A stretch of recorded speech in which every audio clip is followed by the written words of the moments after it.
Assalamualaikum warahmatullahi wabarakatuh. Waalaikumsalam warahmatullahi wabarakatuh. Alhamdulillahilladzi anzala bina asma'ina wa ala la ilaha illallah wa la syarika lahu asyhadu anna Muhammadan abduhu wa rasuluhu la ilaha illallah. Allahumma shalli ala nabiyyina sayyidina wa maulana Muhammadin wa ala alihi wa sahbihi wa man tabi'ahum bi ihsanin ila yaumil qiyamah. Allahumma ta'ala fi kitabihil dari syaitan rajim. Qala liman yu'minu wa ya'lamu ya bunayya la inna syirka la dzulmun 'adzim. Subhanallah. Bapak dan sekalian, Allah Subhanahu wa taala sesungguhnya bahagia dan Allah menyertai kehidupan kita hari ini.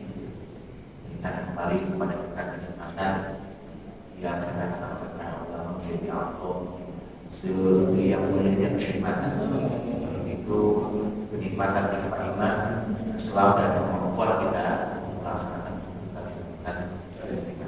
Ataupun Allah Wasallam ini merupakan bagian yang dikatakan merupakan syarat dari kenikmatan surga, sehingga dikatakan olehnya barang siapa yang tidak mendapatkan kenikmatan di dunia maka dia tidak akan mendapatkan kenikmatan di akhirat. Dan maksud kenikmatan dunia dalam hal ini kata beliau adalah nikmat min halal min iman, rasakan manisnya iman dengan amal-amal benar.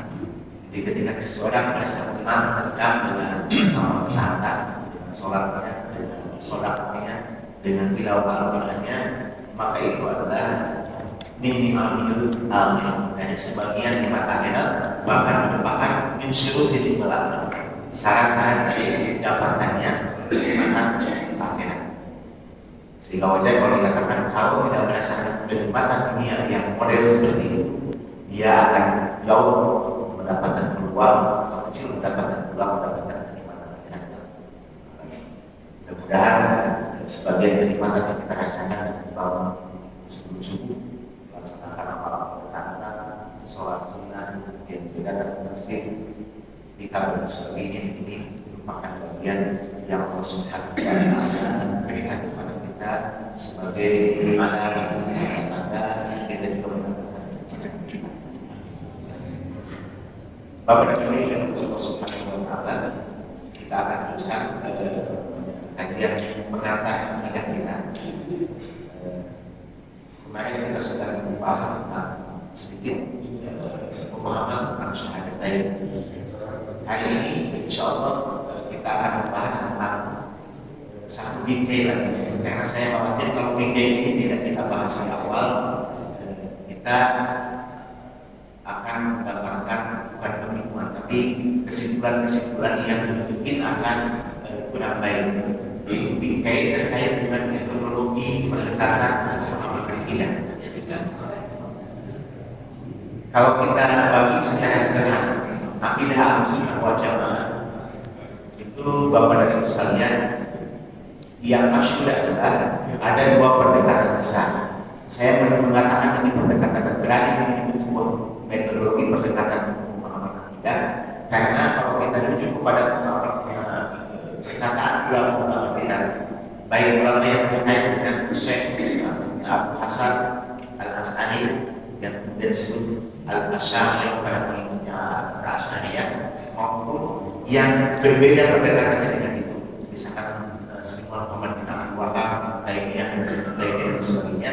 Ini meskipun mereka berbeda dalam metodologi pendekatan tentang memahami akidah atau ilmu dan menanamkan akidah kepada diri dan kepada diri sendiri, tapi di antara mereka tidak ada kemudian yang mengkafirkan kesalahan yang lain. Ternyata apa yang saat ini kemudian kita dengar dari YouTube, barangkali membaca dari buku tentang perbedaan diametral atau pendekatan ini, itu berasal dari sebuah pernyataan yang insya Allah kita bahas. Yang satu misalkan ada pendekatan memahami tauhid itu dengan pendekatan tauhid rububiyah, tauhid uluhiyah dan tauhid asma wa sifat. Sementara Syekh Abu Hasan Al-Asy'ari melakukan pendekatan dengan sifat qauliyah, yang itu ada sifat nafsiyah, salbiyah, sifat ma'ani, sifat ma'nawi. Memang ada sedikit beberapa perbedaan pendekatan terkait dengan tauhid asma wa sifat, tapi perbedaan ini kalau dilihat dalam pendapat ulama ini dalam detil-detilnya, masalah-masalah dulu, masalah-masalah cabang yang tidak boleh kemudian seorang yang berbeda dengan satu orang yang pendapat yang lain menganggap orang lain kemudian tersesat dan keluar dari keimanan yang benar. Ini yang pertama saya. Yang kedua adalah saya ingin menyampaikan satu bingkai pemahaman bahwa ada istilah usul dan furu, istilah pokok dan istilah cabang dalam Islam. Sebagian kita memahami kalau akidah itu masalah usul, sementara muamalah itu masalah furu. Tidak salah, tapi sebetulnya kalau mau didetilkan, tidak semua bab pembahasan dalam akidah itu masuk dalam masalah usul. Ada furu'nya, ada cabang-cabang, dan tidak semua masalah pembahasan muamalah ibadah yang ijtihad itu semuanya furu'nya. Ada masalah usul muamalah, masalah tentang riba itu dikatakan usul oleh para ulama. Kemudian tentang keharaman sesuatu khomer misalnya, kemudian anjing, babi dan sebagainya yang dalam bab muamalah itu masalah usul, tapi ada di bahasa muamalah. Nah di dalam akidah ada misalnya tentang pendekatan tauhid asma wa sifat.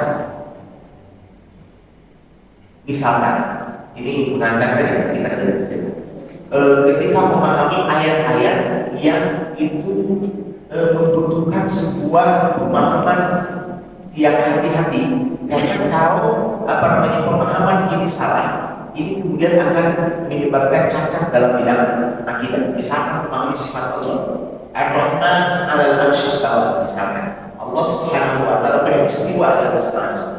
Teks ayatnya ada. Ini secara teks ini disebutnya qat'i dalalah. Dalilnya jelas ada dalam Al-Quran, bukan hadis. Atau yadullah fawqa aydihim, tangan Allah, yad Allah di atas tangan mereka. Atau tentang wajah Allah. Nah, ada dua pendekatan yang dua-duanya dalam ide Ahlus Sunnah. Yang pertama adalah menerima teks ini apa adanya, bi ghairi ta'til, tamsyil, tasybih, wa tahrif. Pokoknya menerima bahwa Allah Subhanahu wa taala sebagaimana yang Allah informasikan dalam ayat, bahwa Allah itu yang tangan. Seperti apa? Bil ghairi tamsyil, tidak memisalkan dengan yang lain.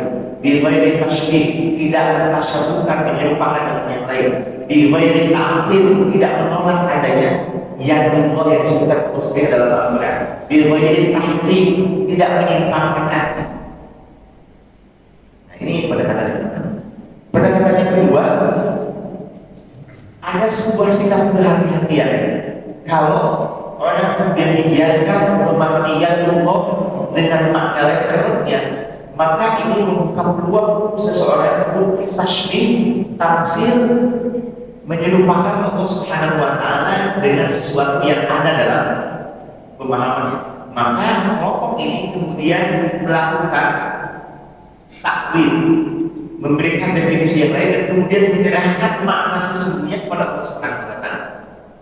Dari dua-dua ini, dua pendekatan besar ini, itu dua-duanya sama, yaitu gerakan pada sebuah ayat laisa kamitslihi syai'.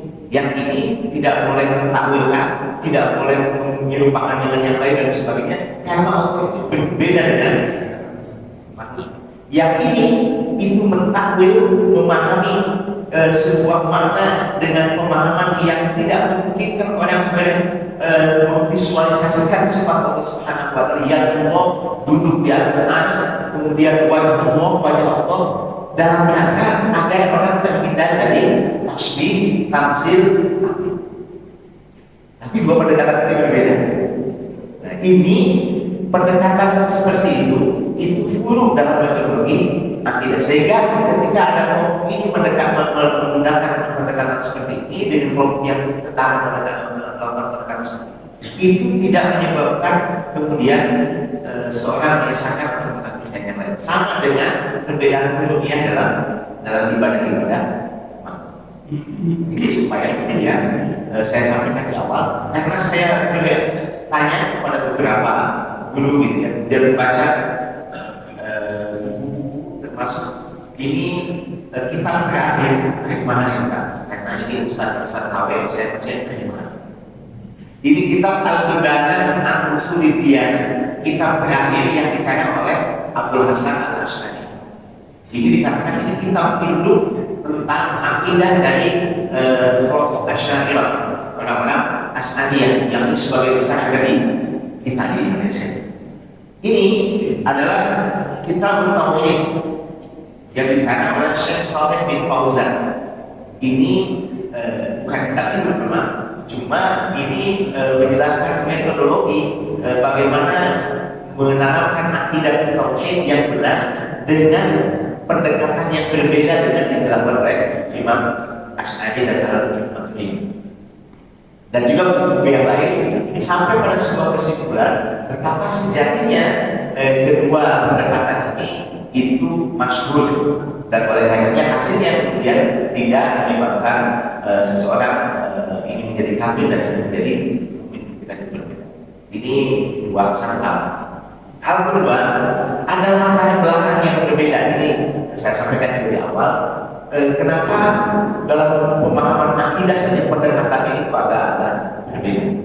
Yang pertama saya ingin menjelaskan Abdul Hasan Al-Asy'ari aja, karena ini mungkin dekat dengan kita. Pemahaman kita ketika kita ngaji di pondok, di mengaji pada kumpul-kumpul ya dari kajian tentang tujuh kitab, muhalabat, metamoris dan sebagainya.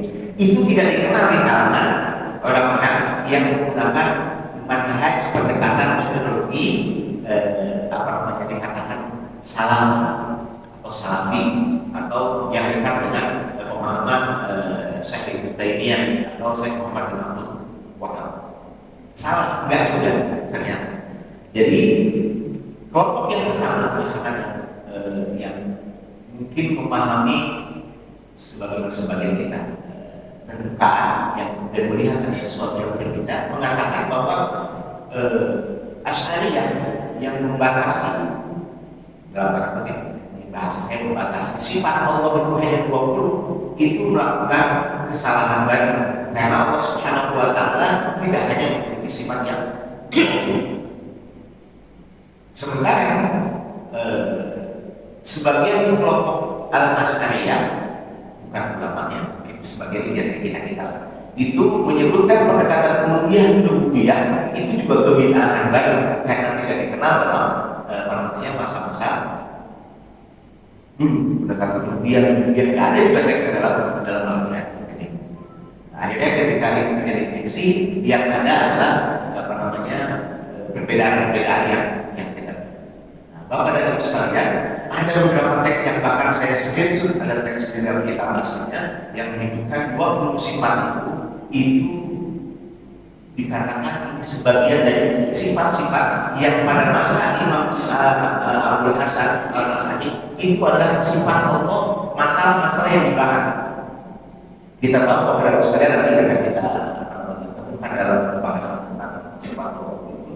Abdul Hasan Al-Asy'ari itu yatim, diasuh oleh ibunya nikah lagi. Ini tadinya ulama, sunnah, bapaknya ulama yang luar biasa, meninggal pada waktu dia masih kecil. Ibunya menikah lagi dengan ulama juga, tapi ulama Mu'tazilah. Paham Mu'tazilah itu dikenal dalam pembahasan akidah itu pemahaman yang menyelisihi Ahlussunnah. Dia mendahulukan hal timbang Al-Quran, mengatakan Al-Quran itu makhluk, bukan kalam Allah. Jadi dikatakan dan sepakat para ulama Ahlussunnah menyebutkan Mu'tazilah itu salah satu bagian dari pemahaman mazhab yang dulu atau sesat dan menyesatkan. Tapi Imam Abu Hasan Al-Asy'ari itu dibimbing oleh ayah dirinya yang ulama Mu'tazilah, sehingga jadilah dia, karena dia cerdas dengan biasa, itu pemahaman keagamaan sebagaimana ayat ini. Bahkan dia sering mewakili bapak dirinya kalau mengisi pengajian, mengisi murid-muridnya kalau dia berhalang. Sudah betul-betul menjadi ulama muda sampai usia 40 tahun. Kemudian di sebuah titik dia kemudian merenung membandingkan dengan beberapa pemahaman ahli sunnah yang ada, bahwa ternyata paham Mu'tazilah ini itu bertentangan dengan pemahaman yang benar. Maka dia bertobat. Bukan hanya bertobat, dia berazam untuk menjadi orang yang terdepan memerangi pemahaman Mu'tazilah. Sehingga dari situ Bapak dan Ibu sekalian, kita melihat konsep pendekatan akidah Abu Hasan Al-Asy'ari itu konsep pendekatan yang kompatibel dengan tantangannya. Kenapa beliau menyarankan menggunakan metode takwil misalnya ayat-ayat yang tadi? Karena penggunaan akal yang dilakukan oleh Mu'tazilah itu memang mengharuskan kita menjelaskan sesuatu supaya dia mematahkan hujah. Oleh karenanya ulama sekarang menyebutkan pemahaman Ibnu Taimiyah dan murid-muridnya itu selamat, saling lebih selamat. Pemahaman Asy'ariyah itu lebih kuat, roji. Kalau ini saling, ini roji. Kenapa ini berbeda penyebutannya? Dua-duanya itu merupakan ujian bagi keduanya. Tapi disebut roji karena ini berhasil mematahkan argumen-argumen orang-orang Mu'tazilah tentang akidah. Misalkan orang Mu'tazilah menyebutkan al-kalim hujah-hujah yang kuat pada masalah saya. Kemudian ketika tentang wujudullah, kan beliau menyebutkan Allah itu mawjud bila makan. Allah itu wujud, tidak ada tempatnya, karena sesuatu zat yang membutuhkan itu lemah. Kalau Allah ada dan membutuhkan tempat, berarti Allah lemah. Sehingga wujud itu, sifat wujud itu dimaknai itu mawjud, Allah itu wujud ada, tapi bila makan, tidak membutuhkan keberadaannya, tidak membutuhkan tempat. Kenapa kok bisa begitu? Gak bisa dicegah oleh akal, karena Allah sangat mesti insya Allah kita akan nah ini insya Allah Bapak dan Ibu sekalian kita akan menyampaikan mengangkat tadi dua pendekatan besar ini supaya nanti pekan depan ketika saya bisa menyampaikan ada pembahasan terkait dengan sifat Allah yang ini yang disepahami oleh pendekatan rububiyah itu kita akan melihat sebuah metodologi yang biasa saja sebetulnya. Pertama, yang kedua kita juga lebih dewasa ketika melihat ada perbedaan-perbedaan di kalangan kita. Nah, sebelum ke sana karena sudah disediakan papan tulis supaya kalau belajar. Kemarin kita membahas, saya lupa satu poin kemarin tentang tuntutan syahadatain. Kemarin kita sudah membahas tentang makna syahadat. Syahadat itu ketika orang itu mengucapkan asyhadu, maknanya ada tiga kemarin kita. Pertama adalah al-iqlan, pernyataan. Sudah bisa menjadi bahasa Indonesia iklan. Bahasa Indonesia kan banyak sekali dari bahasanya. Iklan itu saya sudah sampaikan bahwa seseorang yang mengiklankan sebuah produk, dia harus berbeda dengan produk sejenis yang sudah ada. Kalau sama aja, nggak akan menarik dan iklannya gagal, pasti akan gagal. Oleh karena orang yang menyatakan asyhadu an la ilaha illallah wa asyhadu anna muhammadar rasulullah, dia beriklan, maka dia harus ada keistimewaan berbeda dengan orang yang tidak meyakini kalimat syahadat. Perlakuannya, gaya hidupnya, cita-citanya, ibadahnya, apanya semuanya harus berbeda dengan yang tidak mengucapkan atau tidak menyatakan syahadat pertama. Yang kedua al-ahdu atau al-wa'du, sama janji. Sebagaimana kemudian dikatakan orang fasik di awal-awal surat Al-Baqarah itu yang kemudian yang fauna Allah. Dia sudah syahadat, meyakini syahadat, tapi kemudian tidak melakukan konsekuensi syahadat itu, tidak melakukan amal-amal ketaatan, sehingga disebut orang fasik. Dan orang fasik itu yang fauna memotong, memutus apa yang telah dijanjikan oleh Allah Subhanahu wa Ta'ala. Yang ketiga ini adalah al-qasam, sumpah. Itu dijelaskan di awal-awal surat Munafik. Allah menyebutkan bahwa pernyataan orang munafik, qalu nashhadu innaka la rasulullah, saya bersaksi bahwa engkau rasul, itu bagian dari sumpah mereka. Karena di ayat 2-nya Allah menyebutkan Allah bersaksi bahwa betul-betul sumpah mereka itu palsu. Dan sumpah itu sebetulnya Bapak dan Ibu sekalian itu dilakukan oleh seseorang untuk meyakinkan lawan bicara pertama. Yang kedua, sebelumnya dia sudah yakin dengan materi. Sumpah saya melihat sesuatu, misalkan dia bersumpah kepada Allah. Pertama, berarti dia yakin bahwa dia telah melihat sesuatu. Yang kedua, dia membutuhkan kata sumpah itu untuk meyakinkan lawan bicaranya. Sehingga kemudian ada pertanyaan terakhir itu, kalau makna asyhadu itu menyaksikan, itu padahal kita tidak melihat Nabi, tidak melihat Allah, persaksian seperti apa? Itu ada dalam bahasa itu ada makna konotatif sama dengan presiden. Misalkan tentang doa yang melihat, tapi doa itu juga dimaknai sebagai pendapat. Maka ketika ada seorang sahabat yang bertanya kepada Rasulullah, apa pendapat? Bukan apa penglihatan.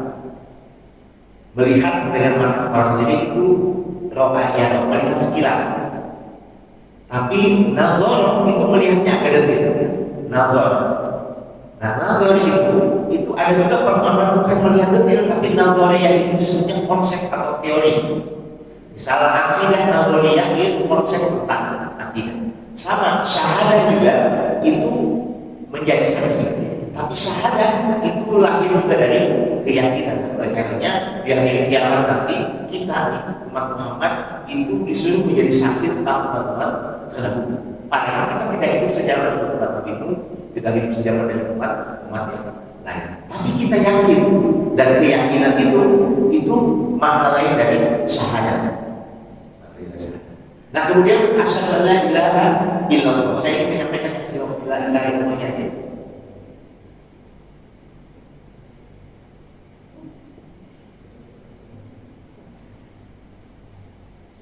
Nah, saya menyampaikan kemarin ketika para ulama membahas kalimat la ilaha illallah itu biasanya ada dua pembahasan disebutnya dari rukun la ilaha illallah. Yang pertama la ilaha itu penafian, menafikan, menolak semua ilah yang kita sudah bahas, bisa al-mahbub yang dicintai, al-mahbub yang diridhoi, al-mahbub yang diikuti tanpa esennya, bahkan al-mahbub yang ditakuti, itu ilah. Bahkan ada sebuah, ini bukan hadis ya, ya'mul qalbi fi kulli hubbin wa khawfin wa raja'in wa nahwi dzalik, ini perkataan ulama saya, bukan sebuah hadis. Ilah itu sesuatu yang mendominasi hati manusia, ditakuti melebihi apapun, dicintai melebihi apapun, diikuti melebihi ketaatan kita kepada apapun, dirindukan melebihi kerinduan kita kepada apapun, itu ilah. Sehingga kalau kita mencintai sesuatu sampai ke tingkat menghamba kepada sesuatu itu Tuhan, itu ilah. Nah dalam Islam la ilah, tidak ada ilah yang menempati posisi itu, tidak ada. Kemudian illallah, hanya Allah saja. Maka itu disebut sebagai kalimat nafi.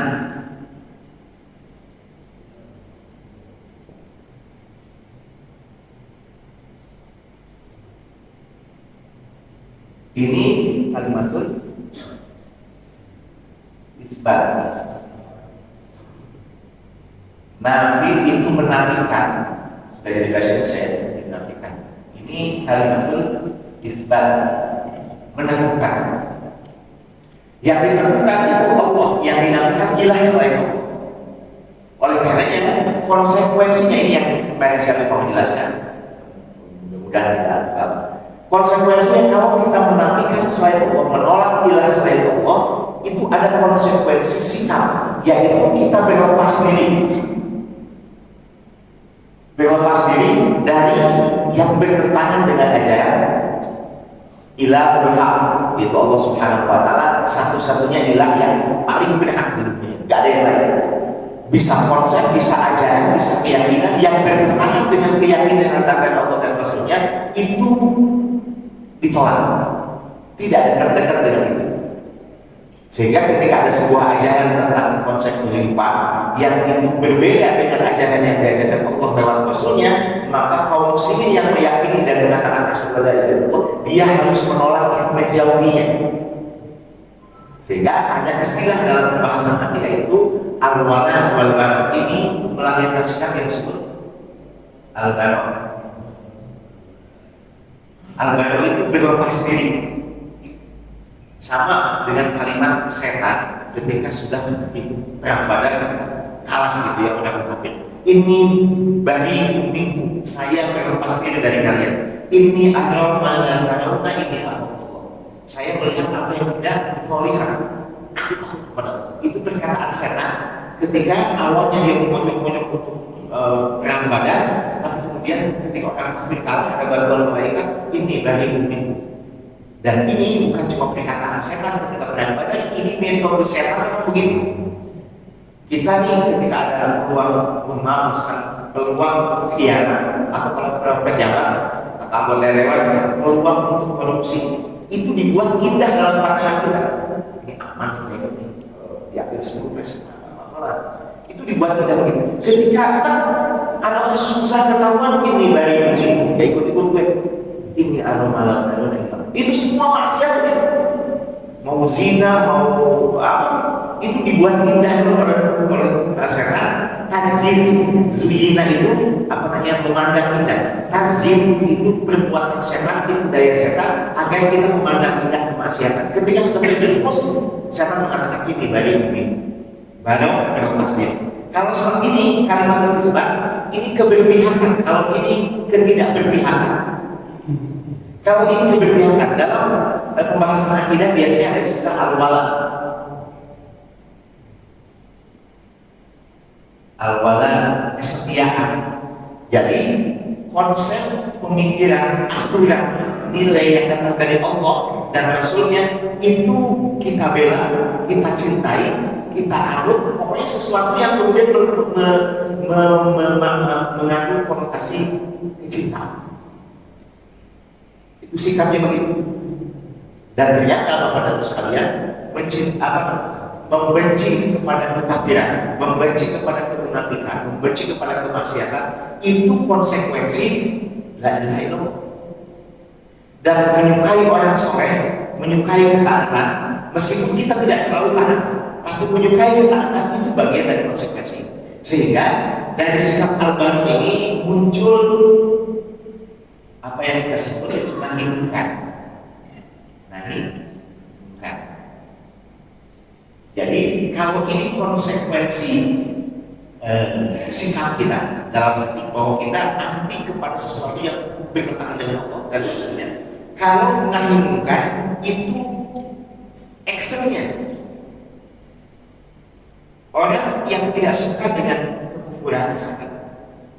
Ketika melihat kekufuran, orang yang mengatakan berpendapat bahwa sebuah fenomena kekufuran itu bertentangan dengan nilai dasar dari Allah, maka awalnya dia tidak suka.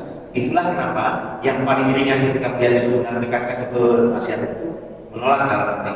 Tapi ada actionnya, yaitu mempersempit terjadinya peluang kemungkaran, kemusyrikan atau nilai-nilai yang berlawanan bertentangan dengan Allah. Itulah nahi munkar. Sementara ini itu ada konsekuensi dari wala itu adalah amar ma'ruf. Amar ma'ruf itu sederhananya membuka peluang, mendukung tumbuhnya sesuatu kebaikan yang berkesesuaian dengan nilai prinsip aturan dan tanda Allah Subhanahu wa Ta'ala.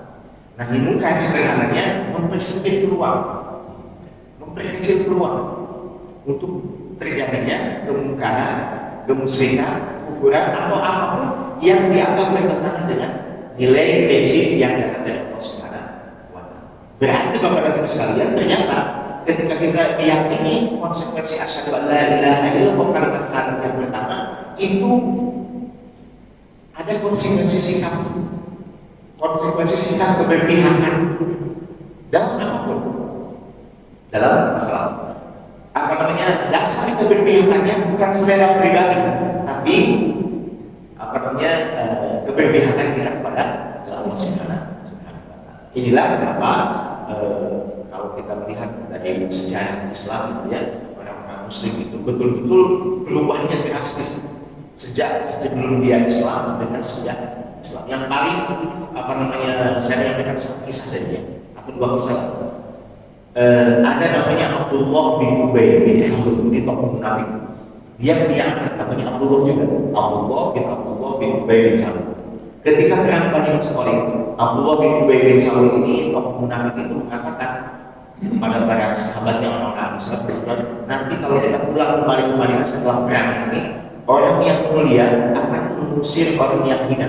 Artinya Abdullah bin Ubay bin Salul orang Madinah asli akan mengusir Muhammad dan sahabat yang datang dari Mekah yang Muhajirin karena dia hina. Ini yang baik kepada Rasulullah. Itu berapa kepada sahabat. Abdullah bin Ubay datang kepada Rasulullah bersumpah dengan munafik. Saya tidak mengatakan begitu. Dan turun surah Munafikun 1 sampai 10. Di ayat 8 itu Allah Subhanahu wa taala menyebutkan dan yang menggunakan Allah Subhanahu wa taala fahamna ilal Madinah, ketika kita sudah nyampe Madinah maka kita akan mengusir orang yang hina Rasulullah. Jadi Allah kemudian membuka aibnya Abdullah bin Ubay bin Salul. Umar bin Khattab mengatakan ya Rasulullah bunuh saja Abdullah. Kata Rasulullah jangan ya Umar. Orangnya dia muslim. Saya khawatir orang lain kemudian mengatakan Muhammad telah membunuh sahabatnya. Ini nggak bagus secara politik ya, begitu kalau kita bisa lihat. Tapi Abdullah bin Ubay anaknya si munafik ini itu ada di sini. Dan kemudian dia mengatakan, wahai Rasulullah, seandainya engkau menginginkan bapakku dibunuh, jangan kasihkan tugas itu kepada orang lain, kasihkan ke saya. Demi Allah, di orang-orang Khazraj tidak ada yang lebih berbakti kepada orang tuanya dari pemuda-pemuda dan remaja kecuali saya. Tapi kalau engkau menginginkan kemudian bapak dibunuh, jangan pilih orang lain. Insya Allah saya akan bawa kepala ayahmu ke depan. Saya khawatir kalau dibunuh orang lain, kemudian aku melihat kepala ayahmu lewat di depanku. Setan datang dalam hatiku dan kemudian aku membunuh ayahmu. Dan berarti aku membunuh seorang muslim dan itu dosanya besar. Kata Rasulullah, enggak. Justru kita harus berlemah lembut kepada orang tua kita, kepada ayah. Oke, jadi pulangkan ke Madinah. Si ini duluan, Abdullah bin Ubay bin Salul duluan ke Madinah sebelum pasukan Rasulullah bapaknya dan saudara itu datang. Dia berdiri di pintu gerbang kota dengan pedang terbungkus menunggu bapaknya. Ketika bapaknya masuk Madinah, ditahan oleh pedang. Wahai ayah, engkau nggak boleh masuk sebelum dapat izin dari Rasulullah. Kalau kata Rasul masuk ke kota masih, kalau enggak. Karena sesungguhnya perkataanmu tadi yang mengatakan akan mengusir orang yang menghina yaitu Rasulullah, sesungguhnya engkau lebih hina dari Rasulullah. Itu bapaknya disebut begitu. Itu dikatakan sebuah keberpihakan yang jelas dari Rasulullah. Kemudian datang dan katakan izinkan aja. Nah, yang kedua ada kisah Abdurrahman dengan Abu Bakar. Abdurrahman itu anaknya Abu Bakar di perang Badar. Abdurrahman itu satu ibu dengan Aisyah. Sementara Abdullah bin Abu Bakar satu ibu dengan Asma, dua semua empat-empatnya anaknya Abu Bakar. Nah, Abdurrahman bin Abu Bakar itu masuk Islamnya telat. Dia tahun ke-6 Hijriah. Nah, ketika perang Badar, Abdurrahman itu ikut dengan pasukan Abu Jahal ketemu di Badar. Abdurrahman melihat bapaknya melihat Abu Bakar, dia menghindar terus. Nah, ini diceritakan oleh dia ketika setelah dia masuk Islam ke bapaknya. Wahai ayah, ketika perang Badar sebenarnya saya melihat ayah, tapi saya menghindar terus. Abu Bakar, demi Allah, kalau aku melihat duluan aku akan kejar. Ini beliau. Tapi ada seorang yang namanya Abu Ubaidah bin Jarrah. Dia di perang Badar, ini sahabat pertama. Perang di Badar, kemudian dia sangat kuat, jago ke dalam perang. Kemudian ketika masuk di pasukan inti musuh, dia lari. Abu Ubaidah bin Jarrah menghindar, tapi dikejar oleh seseorang. Dia terus menghindar kejaran. Sampai pada satu titik Abu Ubaidah bin Jarrah itu nggak bisa lari lagi. Akhirnya terpaksa melayani orang yang mengejarnya dan terjadilah duel. Ternyata yang mengejar itu kalah mati. Dia melawan karena yang mengejar dia adalah Jarrah, bapaknya Abu Ubaidah. Dia sedih karena telah membunuh ayah, mesti ayahnya kafir. Dan Allah menurunkan ayat la tajidanna la tajidu qauman yuwadduna ila tajidu qauman, kau tidak akan mendapatkan kaum yang tu'minuna billahi wa rasulihi yuwadduna man hadha Allah walau kana abahum aw abna'ahum aw abna'ahum. Engkau tidak akan mendapatkan satu kaum yang Muhammad yang mencintai Allah dan Rasulnya, kemudian yuwadduna man hadha Allah, berkasih sayang mesra dengan yang musuh. Walau kan abahum, meskipun bapaknya, atau abdahum atau ayah itu terkait dengan Abu Ubaidah bin Jarrah.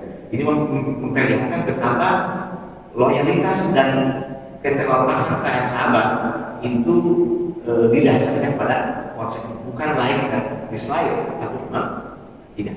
Tapi memang baik. Kepada sekalian, kita masuk sini. Sama-sama silakan. Supaya tidak berbagi yang saya tahu. Kalau syahadat tadi soal kita akan bahas lagi. Kita akan lanjutkan tentang metodologi pendekatan kata konsep pendidikan.